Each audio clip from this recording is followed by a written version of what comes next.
You're watching another Nerd Stalker interview. Ones. Working hard is not enough, and when I go to that, and I think we all kind of do this, is that we think that if we put about 10,000 pounds of elbow grease into it, it's going to come out fine, right? Yeah, it doesn't work that way. It's, Oh man. the photograph, by the way, was taken in Napa Valley. Okay.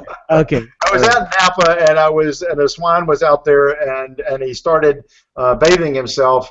And I took the picture, came back, and it says, "Okay, I know exactly what this one is." The idea was pretty straightforward. Oh I had someone that worked for me many years ago. For 15 years, this person worked within an organization, and would go in and would always go in and say, "Gee, it would be nice if this happened, or it would be nice if that happened." And over 14 years, never accomplished a thing, ever. man. I had to ask that person to leave. That was not easy to do in the government, but it took us 6 months in a court case, and we finally, the person went elsewhere. I see. The reality is that hard work for that individual never translated to anything useful ever in 15 years. I see. Now, take that to working in a small startup company. There are very few people there. Sometimes maybe you can have up to 20 or 30, and maybe you only have 5. And you can come in every day, and you can work very hard, and you can do all kinds of things. But at the end of the day, the investors get no value if you do not have significant results to increase the value of the business. And so all the hard work has to translate into something that is a monetary gain for the investors, or they get screwed. Sure. And you can work diligently, and you can work over long periods of time, but it really translates into successes and series of successes that create value. And it's an important part of what you have to understand, that going to work every day, spending long hours, isn't enough. Sure. You need to have bite-sized chunks of stuff that are accomplishments that you can point to, that take you to the path of a successful exit for you and your investors. And that's true not only for startup entrepreneurs, but for employees in companies to show their value as well, right? Absolutely. I mean, if your boss never sees you accomplish anything, even if you're there all the time and you're working and you're soaking wet from having done stuff, if you've never accomplished anything, what's the point of your being there? Right. You're not an exercise place. You're at a place where you're supposed to accomplish something. No. Do you attribute a lot of that to entrepreneurs maybe getting too deep and not thinking strategically about their business sometimes? It's a combination. The first thing is that if you can't accomplish a goal if you don't set the goal. Everything, it's like, okay, I'm going to come in and each day I'm going to work hard, but you don't really. So you need to set out bite-sized chunks of things you're going to accomplish each day. Secondly, even though you're trying to do it, sometimes you need that luck that gets you. And so I've had an argument with on the internet with some entrepreneur down in Texas that thinks luck's not involved. I think luck's involved in just about everything you do. Oh, absolutely.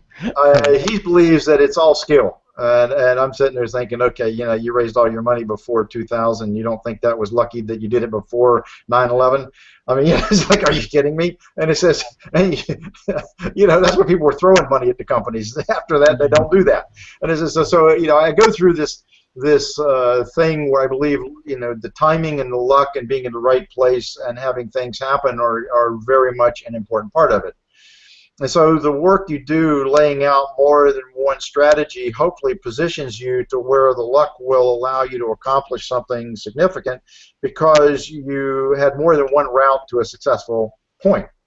I see. So you want to do business dealings, you want to have a partner, maybe you need to talk to 4 partners or 5 partners at one time in order to get one.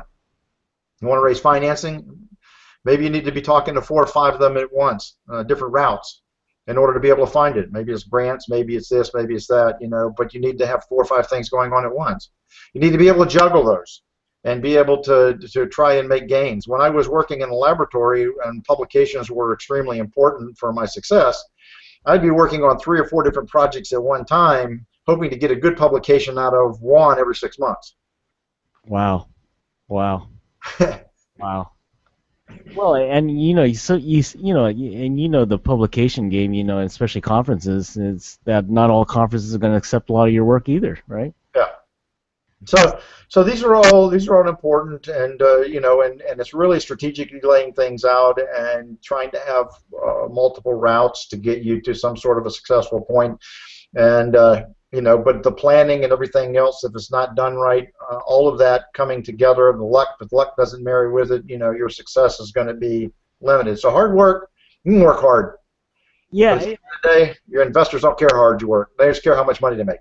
exactly. And I think you said in the actual that article, which is a great article on you know really working hard is not enough. We're talking about here.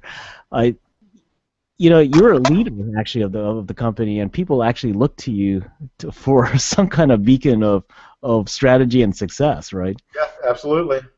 It doesn't, if you don't encourage them and point to them and tell them what the successes are. I mean, you probably have had evaluations in companies where the evaluations were milestone dependent. In other words, you had certain things, and if you don't set the milestones for the individual to accomplish, then they may not have accomplished the things that you felt were needed in order for you to accomplish the goals in your company. Mm, mm, So if a company has an overall goal, sometimes you have to define individual goals for each of the people within the group that are working with you, so that each person makes their contribution.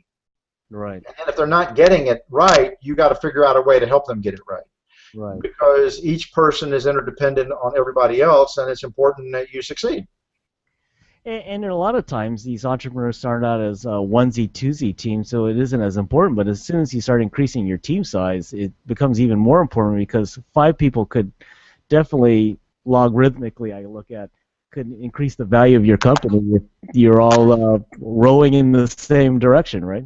If they're all going in the same direction, they're all trying to achieve the same goal, and everybody has their piece, it certainly helps. It, Wow. it, Yeah, go ahead. and they don't have to be doing exactly the same goal. If the goal is to increase value, but half the team does one project and the other half does the other project, and you don't care which project creates the value, that's okay. Yeah, yeah, Your goal is to create the value and to set the strategies so that you get there. And they can all work hard, but if you don't get the value creation, your investors lose.